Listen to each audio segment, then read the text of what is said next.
I mean, that has to be good to have somebody like that. Yeah, it's really good to have him with all his experience and having Brandon to help. They all know what to do with the car, and all their cars and all the series are top-notch cars. So have you raced anywhere in late models other than Langley, or has that just been the only place you've raced so far? No, Langley so far. So All right, we're hoping to race some other places, maybe later this year, next year. Am I going to see you at Martinsville? I'm not sure about that one. Martinsville, if you want a clean car, don't go to Martinsville. Yeah, that's the reason we didn't race the Hampton Heat, was we just wanted to save the car, make sure it wasn't a points race, so we weren't really worried about it. It turned out to be an okay night though for the Hampton Heat, because usually it does get kind of rough, but it turned out to be not too bad. Yeah, it wasn't too bad, but I saw a lot of cars get wrecked up. Justin and Terry Carroll didn't have a good night. Their cars got pretty damaged. Terry did for sure. Although I think a lot of that was body. I mean, I forget what happened there with what's her name? Natalie Ducker when she ran into somebody. That was Terry Carroll. Yeah. Don't you? So, what was it like the first time you got behind the wheel of the late model and went out there? Was it what you expected, or was it like, man, this is a big jump? Because I'm telling you, from a Bando to late model, they're miles apart. Yeah, it was definitely a big jump, but it felt a lot more right to me. Just getting on the throttle and just feeling all the power. It took a little bit of getting used to, but once you turn some laps, get some seat time, and definitely start getting right into the rhythm. Now, how big has it been to have Rick and those guys over there? Because I mean, really, you couldn't have done a better job with people you got to help you in all aspects of furthering your career, from the drive-in to appearance outside the race car and so forth. So what are some of the things that you have learned from Rick and his son there? Well, we really learned everything from Rick. We learned 90% of the stuff we know from him, just as far as on-track procedures, off-track procedures, just how to act, how to handle yourself, and even just stuff about the car and just things that we would not even know without them. It just definitely guide us in the right direction with all their knowledge. Now, I seen this weekend you had Roger Sawyer over there on your car. Did you get any time to talk with Roger? Yeah, me and Roger got along real well. This is the first race he's come on board, and it's been really nice. He definitely knows a lot, and he's a funny guy. Yeah, you can say it again. Roger's been around for a long time. I mean, that's an understatement. Yeah, I mean, anybody's been around in racing knows Roger, and you couldn't have much of a better person to help you so far as knowledge on the car. And Roger doesn't sugarcoat anything. He'll tell you how it is. If you need to get up on the wheel, he'll tell you.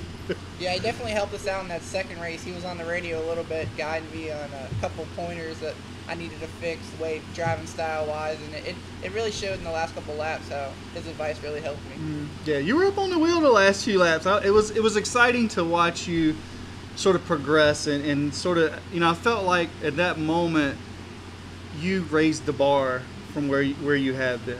I mean, it just felt like I think it would just help you, because then it builds confidence, and then you know what to do and know what to expect, and I think other competitors that ran with you feel comfortable running with you. So I think all around it makes things a lot better. Yeah, it's definitely nice being. I have a lot of friends out in the pits, and definitely get to talk to a lot of people. Connor Hall's one of my good friends, and racing with him was fun. Trying to take it 3 wide into turn 3, that second race. Oh yeah. He scared me a little bit, and I talked to him about that after the race. And what did he say? He thought that was fun. He was like, hey, I saw the opening and I went, and I was like, yeah, that's Connor. Who did you just back out yourself, or did your spotter tell you? My spotter, TJ Largina, he told me to back out, and that was probably the best decision. Yeah, I was like, oh, this is not gonna be good. But it's hard to do. It's hard to back out. Yeah, it's hard. I wasn't gonna back out until I heard him on the radio say something. So. Yeah, I might not have still done it. I'd have probably been piled up down in the corner. I didn't lift. We know how you drive. I've torn my share of stuff up for sure. All right, explain to us now. This is your family team that you've got. You're driving for. How did the Godovics mix in with? Are they just giving you support as far as teaching you along the way, or are they helping you with the cars also, or what? Yeah, they're it's our car, but they are doing setups and repairs, anything like that. They're helping us with the car and guidance on and off the track. Like I said, it's our car, most of our equipment, and they're just really helping us setup wise because we had no idea what to do there. Well, so that's a way to learn. So how much time do you spend working on the car? I haven't got to spend much time working on the car lately. They've been real busy. You know, Watkins Glen, Brandon finishing 13th, and they've been all over the place last couple months. So hopefully it settles down this winter. I can go down there and shop up in Gloucester and get some hands on the car. Well, hey, I like that idea of just letting him drive the car, and the Godowics handle the rest of it. Hey, cool. That's a heck of a deal right there. Yeah, I like that deal. So, what kind of sponsors do you have, and Yeah, we have a few sponsors. My main sponsor is my dad with South Norfolk Trucking. He's really helped out, of course, with buying the car and all, and getting me into this. And we have Cameron Chemicals. They've really helped out this season, just with everything. And we also have Avalon Cleaners, Anderson Hauling, and we also support the Shriners Hospital of America with the Shriners children donating all the money. We really support that issue. Mom. And, yeah, my mom. She's the one that got it all look, started. man, she's on your side. We gotta say mom. Yeah. Now, Mom, who tries to tell you how to drive, mom or dad? I think more my mom. I don't think my dad really watched a race this year until about 2 races ago. He kind of stared at the ground a little bit, kind of worried. He just wears the grass out. Mostly, yeah. But until the last couple of races, he's been pretty good about it. But my mom's the one up there in the stands yelling and cheering. And she understands racing better than a lot of moms do. All right. Does your mom have a radio? They normally don't let her have a radio. Yeah, they don't have a mic on Yeah. it. It's got a radio, but don't have a mic on it. Okay. Yeah. So she can't talk to you. No, she's supporting you, so that's not a good idea. I was going to say that was a good idea, but that's not a good idea. Yeah, my dad really doesn't talk to me on the radio either. It's just with the family, it's really an emotional thing, and with the team, it's not really as emotional. So it's more professional, as speaking. So when you're out there, like the driver introductions and stuff like that, you can hear your mom, right? Yeah, I can hear her in a little section of my family up there. But I mean, I think I hear her above everyone else. Oh, really? Oh, okay, well, that's pretty good. Now, how many people do you have on your team that come with you to the racetrack? It varies on week to week. Normally we have about 4 people. We have Brandon Godovic normally is my crew chief, and Rick's usually there, and he helps out in the car, believe it or not. And we also have Roger now is on the team, and we have Tom. Tom's the get down and dirty guy, and sometimes we have He's the underneath guy. Yeah, we have Ben who he does tires, really good at tires, and sometimes my dad tries to help out when they let him. All right, how much are you into when they're working on the car at the racetrack? How much are you into the changes they make? Do they tell you what they're doing? Yeah, they tell me exactly what they're doing. They write it down, and I'm normally in their face about what they're changing, and even if they don't tell me, I'm bothering about it because I just want to know and learn, so I can hopefully help them out with the setups one day. So do you, when you're out there on the racetrack itself, can you feel, I mean, a lot of guys, I ain't gonna call names, but I know a couple, that when they'll come in and say, you need to do this, you need to do this, and they won't touch the car. And they say, well, we did this to the car. You'll go out and say, man, whatever change you made it good, and they didn't touch it. So can you feel the changes they make? Yeah, I feel like I can, especially when, even if it's a little change, the cars are just, the way they handle is just so different than what I've ever felt. So when they make a small change, I can definitely feel the car just change and get better or worse. All right, Joe. You gotta keep asking all the questions I want to ask. We talked about that earlier. So have you had a run-in with somebody yet?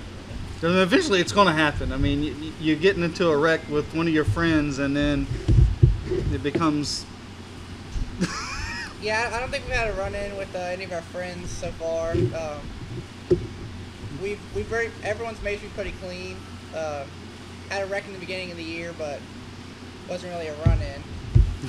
So. Well, missed all the run-ins. It's coming. I'm gonna tell you now. It's gonna happen. yeah. There was a few run-ins this weekend, so Yeah. I should Yeah, say most last definitely. weekend. And if you do something wrong, best thing to do is go tell them, hey, look, I'm sorry, Yeah, that I definitely. because they're gonna come ask you about it. Well, you know what the first rule is? It's always the other guy's fault. Have you ever watched this guy race? A couple times. You have? Wasn't impressive, was it? You definitely learned not what to do. Wasn't too impressive, was it? Yeah, whatever you've seen, don't do that. I mean, eventually it's going to happen, and it's just part of the sport. It is what it is, and you can't take it personal. Yeah. You gotta have fun. I mean, to me, if you're not having fun at the racetrack, I don't want to be there. And I think it goes for a lot of people. It has to be fun. Although you want to be doing well to have fun. It's no fun, struggling, but you got to have fun. And I love the NASCAR sport because we have families. Your family there, and there's so many families that are there. It's a very family-oriented sport compared to some other sports. Even though we all get heated at times with somebody else's parent. Sometimes Sometimes it could be your own parents. Yeah. well, yeah, there was a couple this weekend, and I'm not going to say that the parents are feuding, and I don't even want to get into it. Hey, I'm a prime example of what can happen. Where did your no? I know, but I want the people to know. Where did you get 19 from? Well, I actually got 19 from a local Virginia driver, Elliott Sadler. He races in the Xfinity now, but when he raced in the Cup Series, his number was 19, and I just followed him since. Actually, I started following when he was the 38 because he actually had he was wearing the pedigree car, and my dogs ate pedigree dog food. So I kind of just picked him when I was little. So when he drove the Skittles car, you like Skittles too, right? I guess. I saw the 19 with the E on it. That's an Evernham type of trademark there. Yeah, that's where we got it from when he used to run the Evernham car. Have you ever met him? Yeah, I've met him a couple times. I actually got a chance to bowl with him down at an autism charity event down in Charlotte when I was probably about 11, 12 years old. My grandpa won a raffle to bowl with him, and he gave it to me, let me bowl with him. And it was pretty nice. He was a nice guy, and That's cool. I've met him a couple other places too. I met him at his fan club in Emporia, Virginia, and I met him at a couple of racetracks. Yeah, I lived in Emporia, and I was around him a lot. And then when I got into racing, I kind of got to know him really good. So, oh well, I ain't gonna go no further than that on that either. I could say something, but I won't. So, I'm gonna ask you the number one question we ask every young guy that comes on the show, or young girl. Where do you see yourself in 5 years? In 5 years, I have to see myself in the upper level series. Hopefully in Xfinity or Sprint Cup, but it's just we're seeing how it goes, going day by day, and hopefully we can just keep working our way up. And I mean, if the sponsor would step up a little bit, he could probably get a little bigger ride. well, I noticed the sponsor is not here tonight. Oh, he's here. Oh, he's here. Oh, there he is. All right, I'm not going to talk about your sponsor no more. Who's the better driver, you or your dad? I think it's definitely me. My dad's mostly on the computer when he drives. He's like a police officer or something like that. Have you got him on the simulation? Yeah, I tried to once, and mostly it was a lot of wall hitting. Have you ever done a lot of the iRacing and all that stuff? Have you done a lot of that? Yeah, my parents bought me, for 2 years ago for my birthday, they bought me the whole seat, steering wheel, pedal setup with the shifter, and I got the computer hooked up to my TV screen, and I do that a little bit. It's pretty fun. Have you ever got into one of those leagues that you had to race against other people? Yeah, I was in actually a Langley Speedway league a couple of years ago with Brennan Queen and a bunch of other guys out there. We used to run Langley every weekend, and it was pretty fun. Brendan's really into that stuff. He's pretty good. Is he? Yeah, he's pretty good at it. Yeah. He's doing pretty good over there at Langley. I mean, he finished second over there this past weekend. Yeah, I was rooting for him. You were rooting for him? Yeah. Okay. Besides this little suit he's got, it's a little tight, that new suit he's got. I saw the pictures of that. He's like, I grew since we measured for the suit. Brendan's a good kid. Well, you know, it looks like to me out there at Langley, there's some great young drivers out there they're gonna make a mark, and you're gonna be one of them. It's gonna take some time, and I hope you stick with it and let it progress, and listen to the people, mom, dad, listen to what they say. So just don't take driving tips. I'm not going to give you driving tips, but if I did, don't listen to this one over here. He could have helped you when you tore your car up there and you had to drive to 97 and you start and parked it a few times. He's the one to talk to when you do that. The starting the park. Here we go. Here we go with this again. Here we go. He does have that dialed in.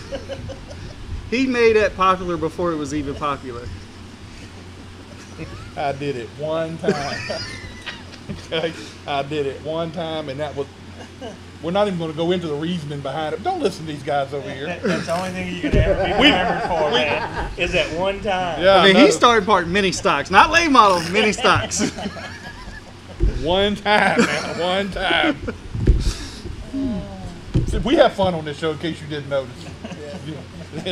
And either one of us is going to be the butt of the joke most of the time.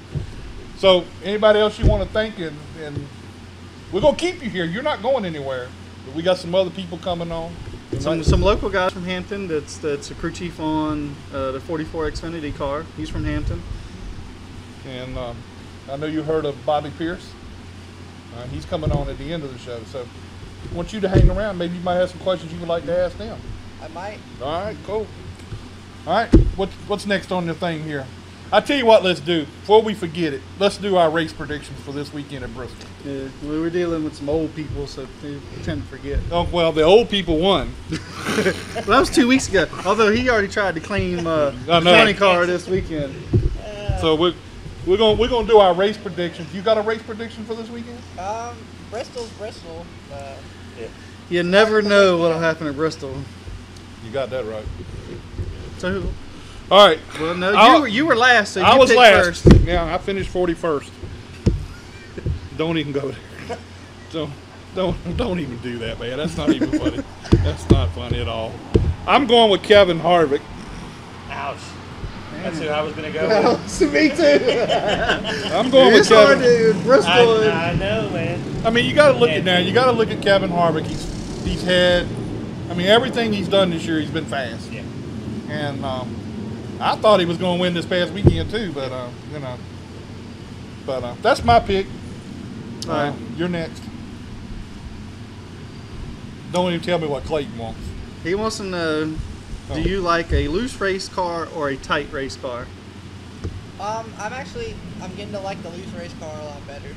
You gotta have it loose. Yeah, it just goes out the corner so much better when it's loose. It gets in better. It's just tight, you're fighting it a lot. Loose, you're really just Until somebody gets into you. yeah. Then you gotta chase it. But the new pavements, the sections out there.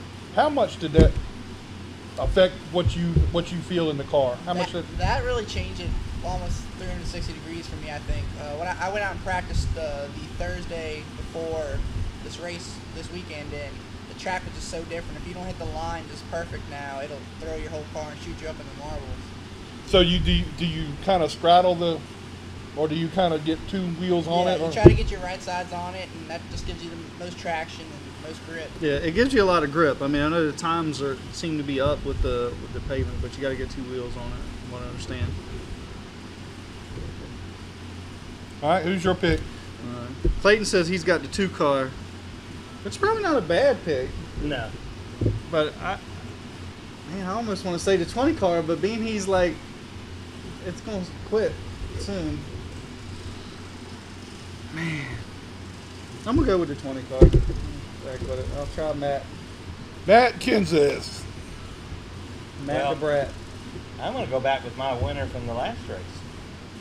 And that's Childish. I think you might have a chance there. Yeah. You might have a chance. Look, there's no change in your mind because he's on wrote this crap down.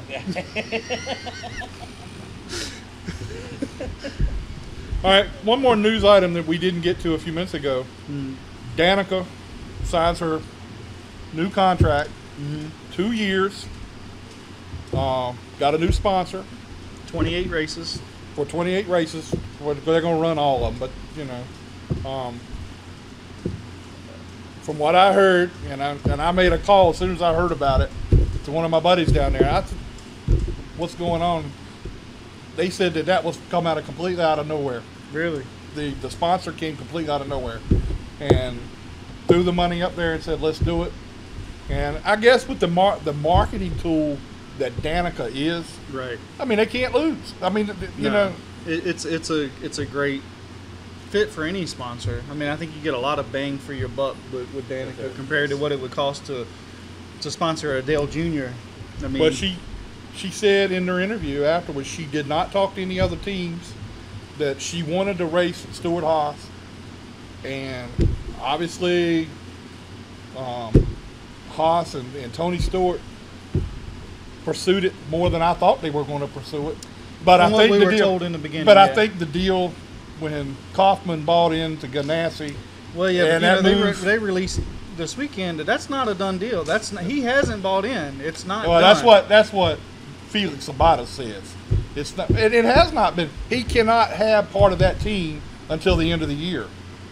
I mean, he can have an agreement to buy the team, but he cannot be a part of that team until after the season's over with, because you can't control partnership in two different teams. Well, it's the Ford or the Toyota Chevy. Well, that's deal. that's the biggest part of it. But I'm saying that still, you can't have.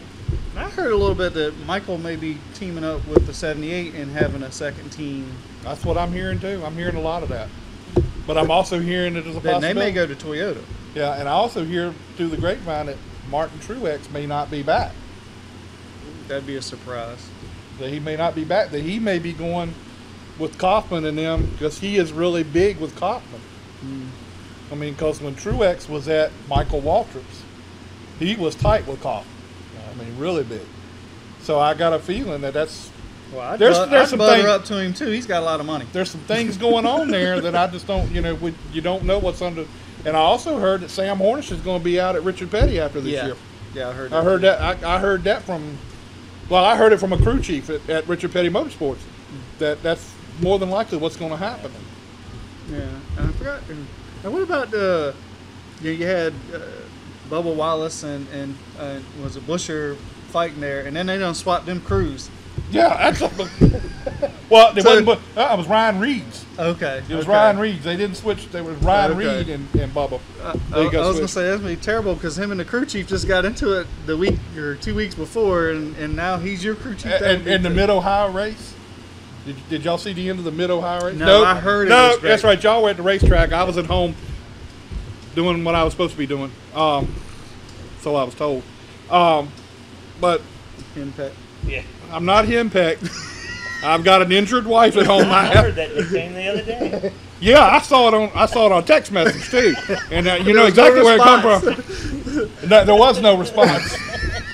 So yeah, he Too got busy. it. She was sitting right. She was sitting right beside me at the time when I got it. 7, 4, 7, 0, 1, 6, 4, 0, 3. State. Hello, Mr. Connor. Hey, how are you, buddy? I'm doing good. How's everything down in the Charlotte area? Oh, not too bad, not too bad. How about up there? It's not really bad here, but it looks like it might storm in a little while. But so give us a little update on your season. How's things going down there with you, Greg? Oh, not bad, not bad. We actually started off pretty good, and lately we've struggled. My driver, he's never been on a road course. I think his last road course race, David Starnes, was 1999. So we're a little apprehensive going to the road courses. Go up a couple transmissions, but last week we did pretty well. It was kind of for us because it's a lot different going left and right than obviously just left. But not too bad. Right now we're looking forward to going to Bristol this week. Should be a pretty good race for us. We ran good there in the spring. But all in all, Tri-Star Motorsports not doing too bad. Pretty decent season for us so far. Now go ahead and tell me. You're going to probably tell me to shut up, or whatever. But tell me, is Tri-Star going to have a cup car soon? Have a what? Have a cup car soon? No. To be completely honest with you, no. I don't see that. It's so expensive to try and do that type of program on any level. Right now, we have 4 full-time Xfinity Series teams, and that pretty much takes all of our resources, all of our time, and all of our people. So I can't see any possible way of us heading in that direction anytime soon. So, Greg, what got you into racing? I seen that you were from Hampton. Did you go to school with Eddie Perdue? No, not really. I was racing a Langley Speedway, and the girl back then, my dad used to drag race. And when I got old enough to enjoy it, my mom made him get out of it because she didn't want her son into racing. And then when I got about 18, I was dating a girl whose father raced out at Langley Speedway. And so I started helping them, and it kind of went from there, and it ended up helping different people. My dad and I had our own car, and then ended up racing there a couple of years with Mike Buxton, and that really helped me a lot. Okay. I learned a lot. Mike was a great driver, won some races, did some good things, and it kind of gave me the opportunity to just kind of go from there, and ended up working for Jimmy Donlevy in Richmond. That was my first job outside of Langley Speedway, and kind of moved down to North Carolina there a year or so later, and been down here ever since. Now, were you with Mike when he won Martinsville and he had to give the trophy back because he was like a quarter of a cc under on a cylinder head? No, that was right before me, but basically, I think the rule was 64 cc, and 7 cylinders was 64, and one was 63 and a half. So, Yeah. It's fair, but it wasn't exactly great. But, Right, that didn't win him the race. No, exactly, not at all. But rules, I guess. So, it is what it is. Yeah. Now, it looks like to me, Greg, that all the Tri-Star teams pretty much have pretty good backing right now, and you look like things are beginning to progress even better for you guys. Yeah, actually, this is the first year that we've had basically 4 fully funded teams. We have Zachary sponsors us, construction company out of Texas. They're one of the biggest companies in the country, actually. And we're fully funded. Neil Connolly's fully funded. Blake Cook just signed a deal for next year. He's with us and funded this year, and there's McClure there as well. So the only problem that you have is all the money came in this year, which is great for us. But as you know, over time, it takes a while to build up cars. We just now are ordering out basically our first chassis from Austin, so we get our first body. So we're trying to build a in-house type of car, something that all the crew chiefs kind of think we all can work with and be beneficial to us. So it's just like a slow process, but this was the first year that we really seem to have solid funding. And it'll take us a year or two, but I think you'll progressively see us get better and better each year. But about every 6 months, we should take another step. So it's a long process, but it is a process headed in the right direction. Yeah, I was looking at it the other day. It really does look like everything is moving in the right direction for you guys. I mean, because you look at it, Tri-Star was having a hard time at one point, but it looks like it's really doing great now. Oh yeah, any type of racing without the funding is a struggle. But we were going there, we had different drivers and different opportunities and a lot of different scenarios, and it was really hard to build any type of chemistry, any type of direction. And everything is pretty much settled down now. We've got more people in the shop. We've got more people on the teams. We have more cars. So I think it'll definitely be beneficial for us and positive going forward. Now, how much do the 4 teams work together at the track? I mean, do you all spend a lot of time or debrief with each other or whatever? Yeah, actually, we do. And it's probably a weird situation. I know a lot of people say this, but all 4 of the crew chiefs here, all of us, we actually get along really well. So we kind of talk during the week about how we're going to go setup-wise. Unfortunately, all of our drivers are a little bit different. I have a 40-year-old experienced driver. We have Dale Will, who's very young and inexperienced, and Blake's kind of in the middle, and Eric has been doing this for a while as well. So, but all of us, we kind of pull our thoughts on what we think will work, and then we generally go different ways, but we all have the ability to get the same, and then we meet at the track before practice, we meet after each practice, then we meet again before the race and go over everything from strategy to tire wear to what we expect to happen based off the history of the particular track. And for us, it's really beneficial because we're able to, if we're all close enough, each team literally tries something different. I might be trying to preload on a sway bar, someone else might be trying to pull by right rear, and another guy might be trying to stop, and we can get their input and kind of figure out which one was best for them, and it generally would be better for all of us. So it really works out pretty good for us right now. Give me your opinion on Cale Conley. I think the kid has got some potential. Yeah. I think he's sooner or later he's going to break through. But what is your opinion on him? Well, this is the first year that I've ever been around him on a regular basis, and I have been extremely impressed. He does two things I really like about this kid. He's very meticulous. He does a lot of homework, which sounds crazy for a driver, but he will study the track. He will study his notes. He will watch YouTube videos. He will get on iRacing, and he'll spend hours and hours. And he's really a student of the racing. And when he's there, he puts a lot of effort into it. The kid can drive at 90% every lap and know not to drive over his head, know when to get in trouble, not to get in trouble. I've been really impressed. I think he's somebody, as we get more into the second half of the season and start going to these places the second time, and the second time for him in our cars and our equipment, I think you'll see him run better and better each week. And just constantly get better. I've been really impressed with him all year. You know, he hasn't been walking around the shop in a dress or anything, has he? No, not too bad. Okay, because you know, last year he lost a bet and he had to go had to walk around in a dress. I just wanted to make sure that's not happening. No, every once in a while, we'll see him that he's got either his mom's shoes or pants on because of out of the young guy's dress nowadays, and he'll laugh about it. But no, he hasn't lost any bets, and so far everything's been pretty good.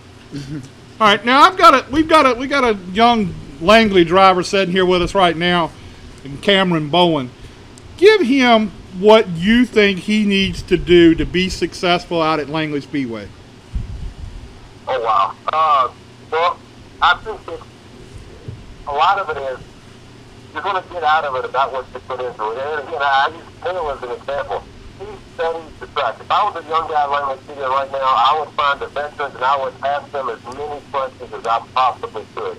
And then the other thing is try not to develop, and I know this is hard to do, but try not to develop bad habits. If you're at the Langley Speedway, find what is the best way around that track, and then how can you communicate to your team and your crew chief and your people what that car is doing. And for everything that goes on, my best answer would be specific. Like, for example, my driver, David Starr, goes out and makes 5-10 laps. If he comes in and says, hey, the car is loose, okay, that doesn't help me much. If he can tell me it feels like it's a little bit of side bite, or getting in the corners, we're about a 2 or 3 loose, the car gets, the rear doesn't keep up with the front, or the rear is out of the track. It feels like my tires are not working very well together. It gives us a direction on where to look and where to work. And for young drivers to understand the car, you know how all the components work on it. Put the car together, work on the car, so when you're communicating, you know what you're talking about, and it's going to help them understand what they're talking about as well. Yeah, I think it's, you're going to have to spend some time figuring it out yourself, too, before you can tell a crew chief what he's doing. Oh, yeah. And, we had David Starr on the show a few weeks ago, and he was really complimentary of you and how you go about things. And I had to ask him, were we talking about the same Greg Conner? Well, you got to remember, I've been doing this for 17 years. I've had really good drivers, really bad drivers, and everything in between. So you kind of learn what to do, what not to do, and the biggest thing is you can end up like on a roller coaster, but you try not to. So don't get too excited when things feel great. Don't get too down when things feel bad, and just be accountable and do what you got to do, and everything else will kind of take care of itself. But David's a fun to work with. He's a really good driver. He's experienced. It helps me a lot. And we get along pretty good together right now. And he really enjoys what he's doing. You can look at him and tell he's excited about racing. He likes being there. It's just, that's his life. I mean, that's what he wants to do. Oh yeah, and he loves it. And he's kind of like me. He's a little bit of older guy. He's in his 40s, but he realizes he may only have a limited amount of years. There's a lot of young guys, a lot of people that come in with sponsors. So he's going to enjoy it. And he's going to do his very best every week to try and stay in it as long as he's there. Like I said, this is his living. This is what he's doing for a living. So he's enjoying it, having a good time, and doing very well.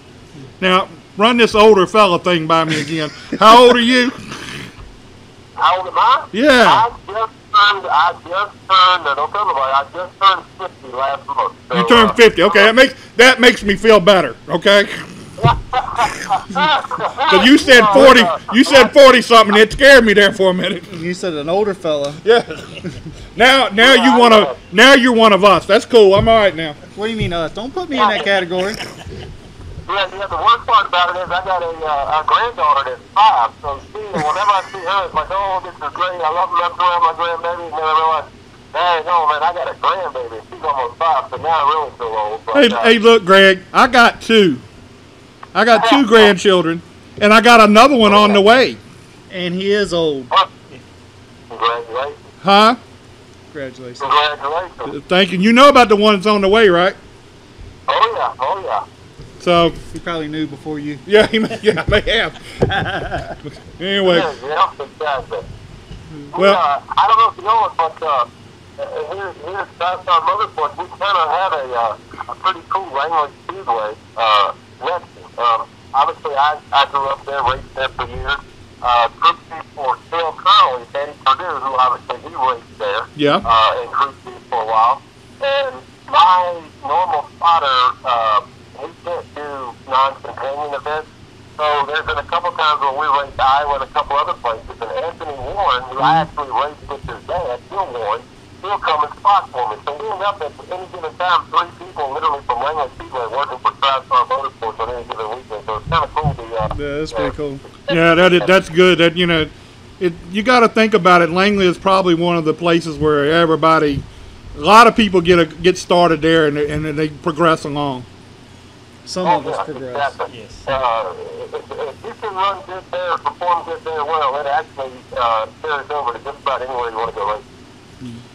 Well, Greg, we appreciate your time tonight. I'm going to let you get back to doing whatever you were doing. I know you're old and got to go to bed early. Yeah, hey, the truck's still up. I'm okay for a little while. All right, man. Well, we appreciate your time. Thanks for being, and I'm going to call you back and we'll get you on here again sometime. Yeah, and when we go to Richmond, I want to hear some good stories about Jack. Oh, yeah, we will. I got some good ones for you. All right. All right, buddy. All right, man. We'll talk to you later. All right, bye-bye. Yeah, he's got a couple, but I was getting a little nervous. He may start something right there. Well, when he was talking about Eddie Purdue, I started to laugh because Eddie was really good at soaking them tires. they had that down to a science. Do you know who Greg Conner is? No, you know.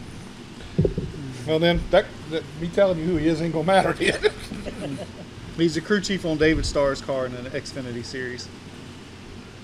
He's a good friend of mine. Y'all go ahead while I try to find Bobby Pierce. You want me to hold the phone back here so you can see it, or? I'm not that old. Thank you. Well, I know what he said. I don't trust him either. Enjoy this Verizon ringback tone while your party is free. Oh, we're at King's Dominion. They're both gardens again. You're just a young guy. Yeah. You got your notes ready? I got my notes ready. May not need them. May not need them.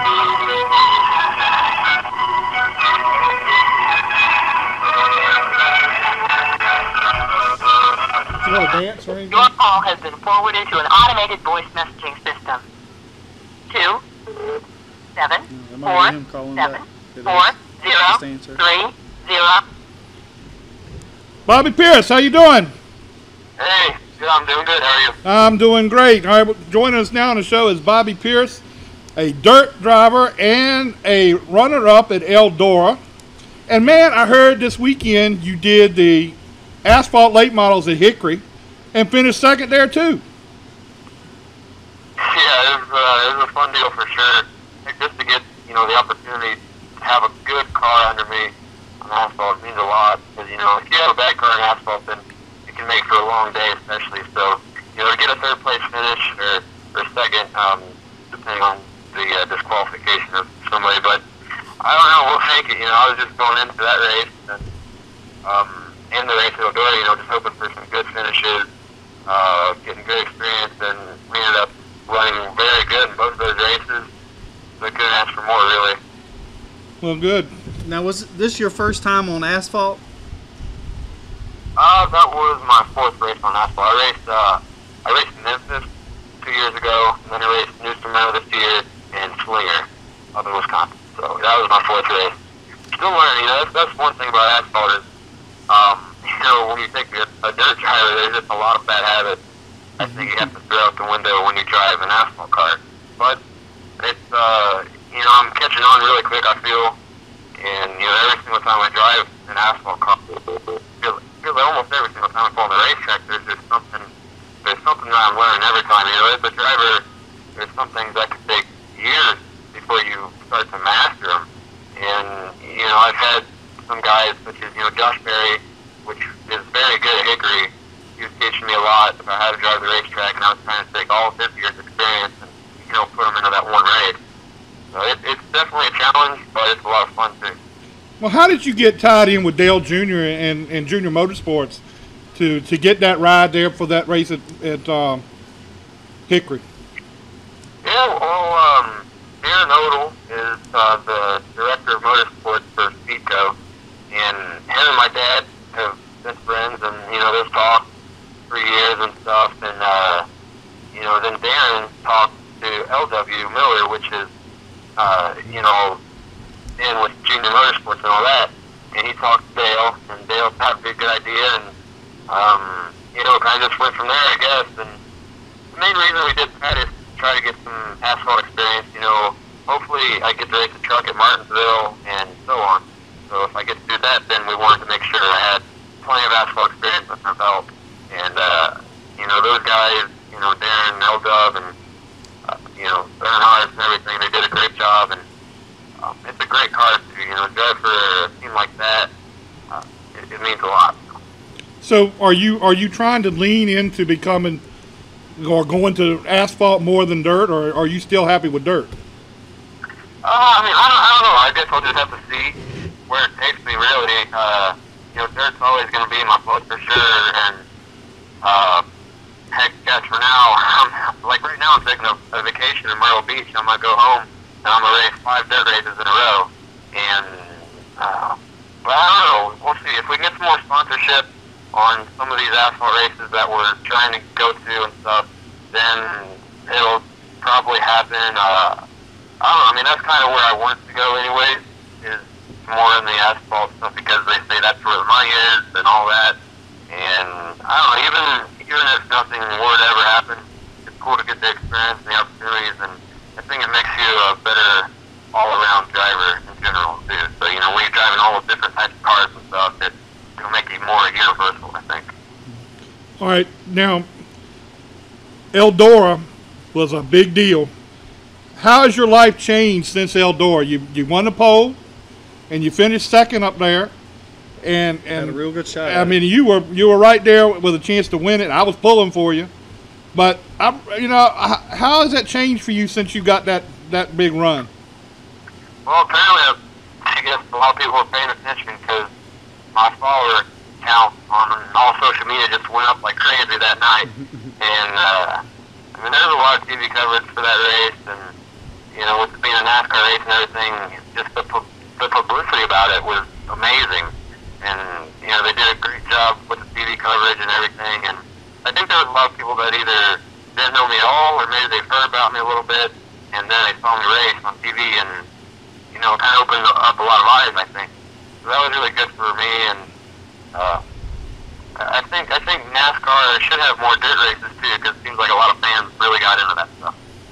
Well, I hear they're looking at trying to expand one more dirt race on the truck series.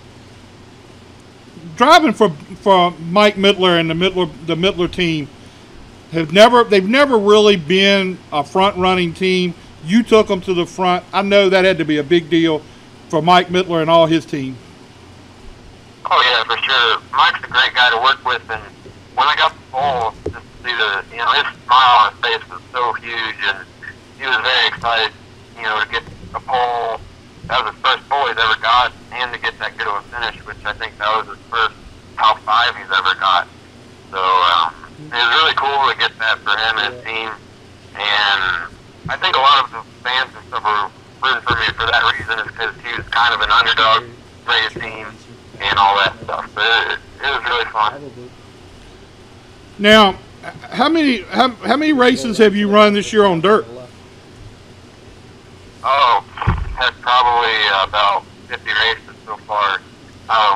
The last 3 years I've raced about 80 some races per year, and this year's probably going to be about 90 some. So you said you were looking to go to Martinsville. Will you be driving Mike Mittler's truck, or are you going to be driving Earnhardt's? Yeah, it'll be Mike Mittler's truck, the 63 truck, most likely, and I don't know, we'll see how that deal goes. RPM Services is one of my sponsors. That's probably going to be sponsoring the truck. They sponsored it at Eldora, and they're also one of my sponsors on my dirt late model too. So I don't know, maybe we can get just more help from them. They're great people to work with too, and very determined. So it'll definitely be a Mike Miller truck at Martinsville, and then if I do that, we'll just see where the rest of it goes, I guess. What was it? What was your goals going into Eldora? Honestly, my goal, I didn't really know what to expect for sure.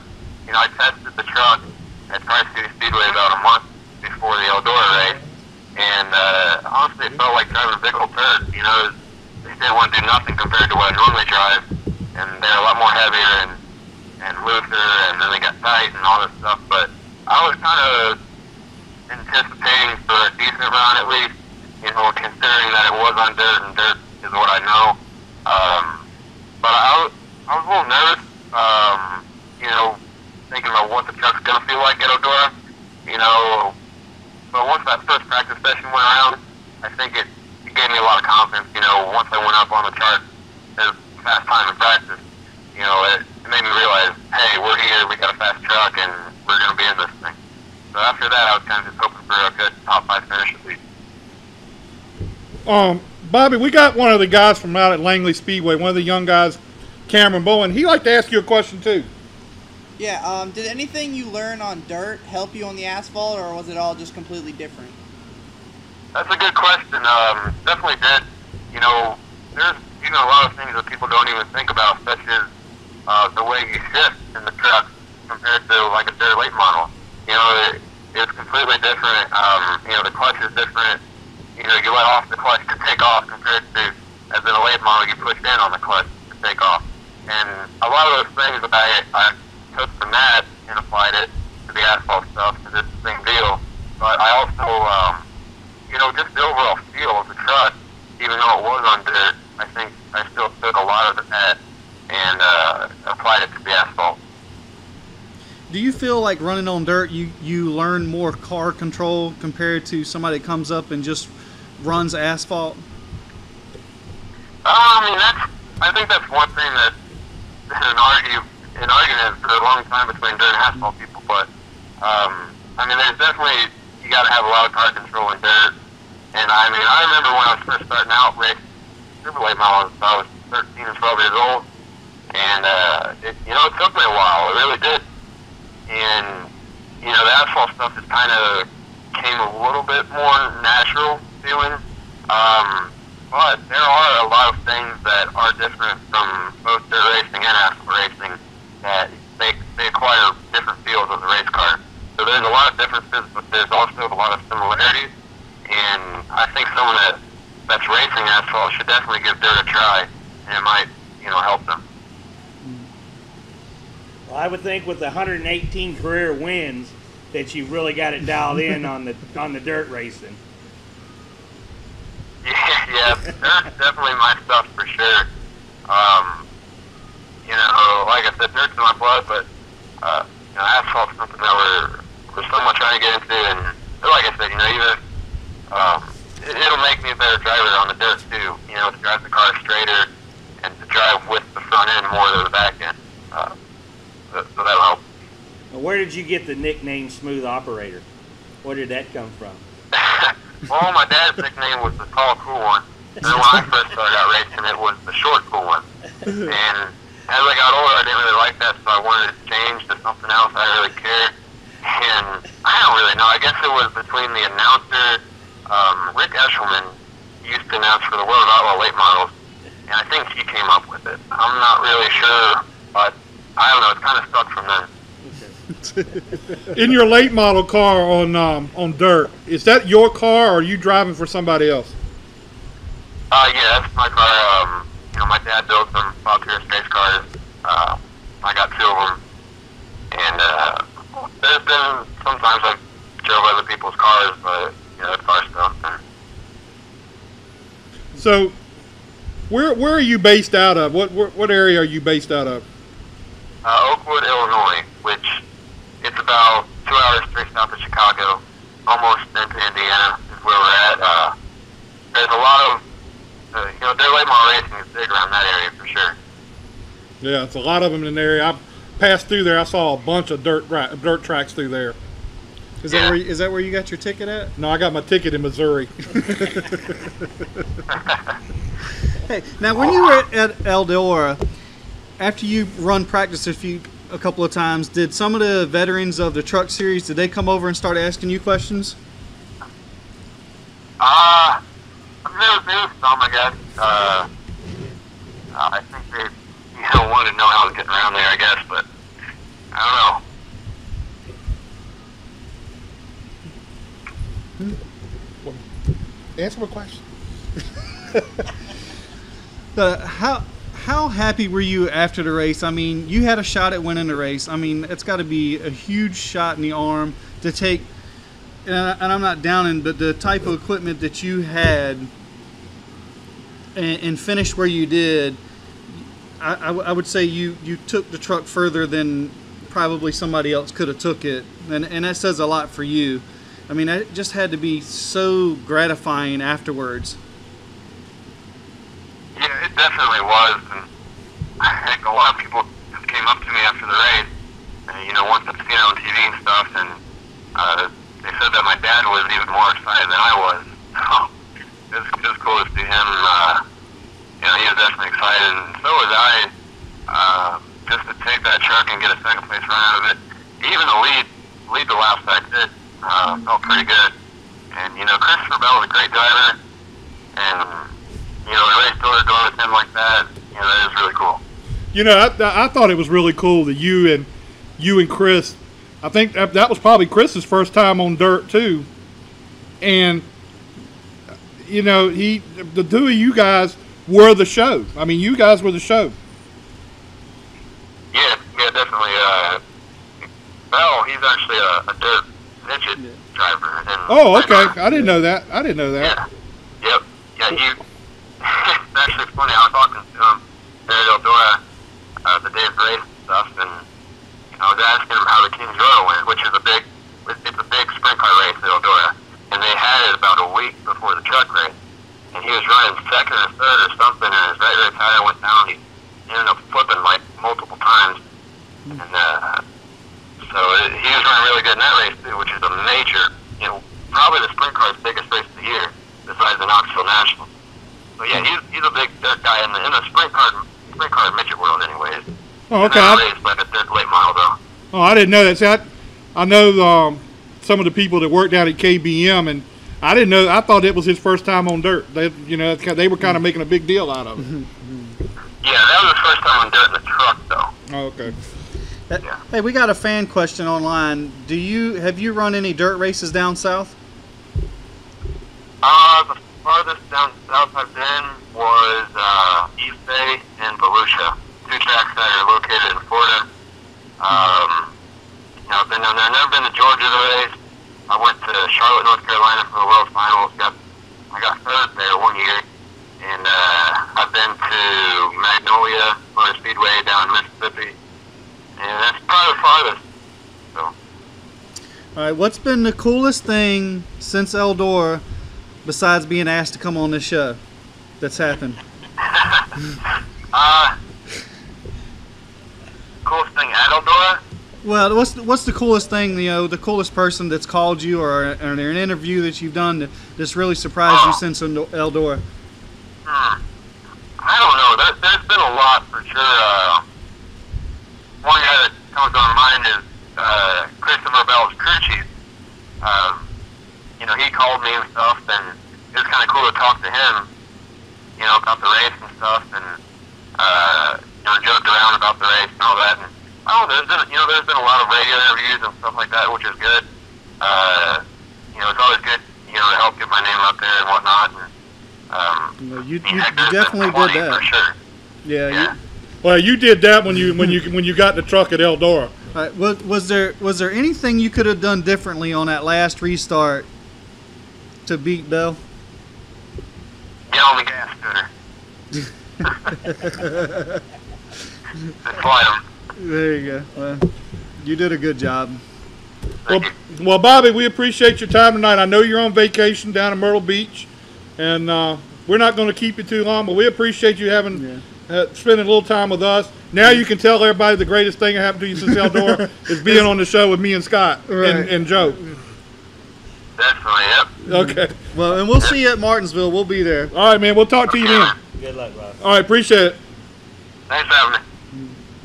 Hey, I mean that kid did a great job at Eldora with the equipment that those guys. He was in a truck that's never performed, but middle of the pack back. Right. And then I mean, I'm sure it was not a dirt truck.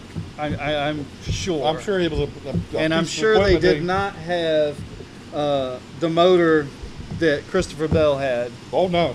The equipment difference is night and day. Oh yeah. I mean, it's like taking your mini stock and trying to run late model with it, I would imagine. Yeah, that would pretty crazy thing. So I mean, I think the kid way outdrove the equipment that he was provided. Do you have any interest in running the dirt at some time? Would you like to try the dirt? See? Yeah, I think that'd be fun. Dirt looks a lot of fun, but it's pretty expensive too. Yeah, I hear it is. It's just I think it's almost as expensive as the asphalt. Well, the cars itself are probably a little more expensive, but then again, the tires are not as expensive. I mean, they're expensive for the initial, but you get more out of the tires than you do with an asphalt tire. Their motors are gotten up to like 30 or 40,000. Yeah, man, they're big. 50,000. Crazy. Yeah, that's big time stuff. Well, you got anybody else you want to thank? I'd like to thank all my family for the support. My mom, my dad, my grandparents, and all my family that comes out, and just everyone that supports my racing. So are you going to be racing the next late model race up at Langley? Yeah, we'll be out there. It's August 29th. Twin 65s. We'll be out there again. Hopefully running a little better than we did this time. Are you going to be doing any testing between now and then? Or? Yeah, we should have a practice or two before the next race, just depending on how the weather goes and if the track's open. Okay. Well, congratulations on your run this weekend. You did a good job. I thought you stepped up. I was impressed how well you and Macy there did coming back through the field there at the end and holding off. And before that last caution, y'all were third and fourth instead of fourth and fifth. But I mean, just want to say congratulations from us. You did a good job. Yeah, I think you can see that you got a little bit of talent. You keep flying it, you'll get to the front. Yeah, it was definitely a good race. It was a little bit harder though. We couldn't take the cone. A lot of drivers were taking the cone. We couldn't take the cone because in the first race, I was trying to get on the wheel a little bit and I tapped the wall, bent the front wheel, and we had to change 2 right side tires coming out of the second race, so we couldn't take the cone. And I really wanted to. You can't take the cone all night? Yeah, if you change tires at all in the first race, you can't take the cone. And I kept wondering, I'm like, why don't you take the cone? Yeah, I wanted to. Like it must be too loose or what, you know. I feel like we had the car to run up there if we would have been able to take the cone. Well, this is the time now. You can use this time to lobby the officials at Langley Speedway because there's one. Joe's got a lot of pull. There's one of them among us right now. He may not wave the yellow flag at you in the corner or something, you know. I don't know. You need to change that rule. Yeah, it was just unfortunate that we had to change those tires. It still turned out good, though. Yeah, it was definitely a good race. It was my best race of the season, the best race of my career, really. And we were under caution, and my spotter was like, I was like, how many laps to go? And he was like, about 5-6 laps to go, and you're sitting in 4th right now. And I was like, wait, I didn't even realize it. I know, it was like, it just kind of fell that way. Although if you'd have took that cone, you could have been up there 4 wide when Butterbean put it 3 wide there on the start there. I was like, oh, this is not going to be good. But it turned out all right. Yeah, it definitely did. Yeah. So, all right. All right. Well, want to take a minute before we sign off the air to thank our sponsors for our show. Langley Speedway, thank Bill and all the people out at Langley. Chuck, Thank Joe. Joe, who, well, Joe's an official. We like him on the weekdays, weekends. We don't like him on the weekends. Officials are nice away from the racetrack. That's right. They're okay away from the racetrack. Thank Pepsi for sponsoring us a little bit this year. It's been great. Miles of seamless guttering. Gutters or guttering? Never gonna get it Get it right. right. Never. I don't know. That's Miles of seamless gutter. okay. Who else? Oh, Courthouse Imports. Yeah, You want- it's a great place we got here. tonight it's not the sauna it normally is. Yeah, thank goodness. But anyway, we appreciate all the help we get. We got to come up at the end, maybe when the chase starts, we got to come up with a bet on this picking drivers for the chase or something. Maybe hey, you know, we could, whoever loses got to shave their head. Oh, no. That ain't gonna be me. That ain't happening. You two guys ain't got nothing to shave. They ain't got nothing to shave. Well, that's what I figured. I mean, you'd be the only one that would. I might be one of the older folks here, but I got my hair. We might be. We ain't going there, man. I know you're younger than us, but anyway, All right. these guys are not right, man. All right. You ever run arena cars? No, I went to a lot of them when they You went raced over in Hampton. It Yeah, costs I just as thought- much as that late model. His style of racing costs just as much as the late model. Yeah. If you don't ever listen to what he says when you get mad, because he has a habit of turning the car around in the opposite direction Yes. and going after somebody. Hey, when they Likes make you making mad, they ideas make turn. you mad. Anyway, great show tonight. I'm going to cut you off before we get started. Great show tonight. We appreciate Cameron. We appreciate you coming out. Yeah, Appreciate no your mom and your dad and everybody The coming with major you. sponsor and his girlfriend. Oh, it's real his girlfriend. supportive. Real Okay, supportive. I wasn't going to say girlfriend because I didn't It could have know. been a sister or something. Yeah, I wasn't going to say that. Sorry, I wasn't going to say it. But anyway, but we appreciate you coming out tonight. Hey man, I noticed that Butterbean talked about how hot his girlfriend was at the Hampton Heat. I was thinking, who else is going to do that? I'm calling you out, ain't I? I think you just got called out, buddy. We're good at stirring stuff up. So when they do the next driver introduction, you know what you got to do, right? I won't be there on the 29th because I got another engagement, but you, I'm going to be at VIR. we are going to be. Yeah, we're going to be at VIR. I didn't know where you were going to be. Anyway, we appreciate it. Thanks a lot. Yeah. I hope you didn't, we have a lot of fun. That's what we're doing this for, to have fun. So I hope you I enjoyed didn't it. embarrass you too much. And you go out there and get a win, we're going to get you back. Okay, All right? sounds good. So I'm putting the pressure on you. All right. Thanks for joining us, and we'll see you next week.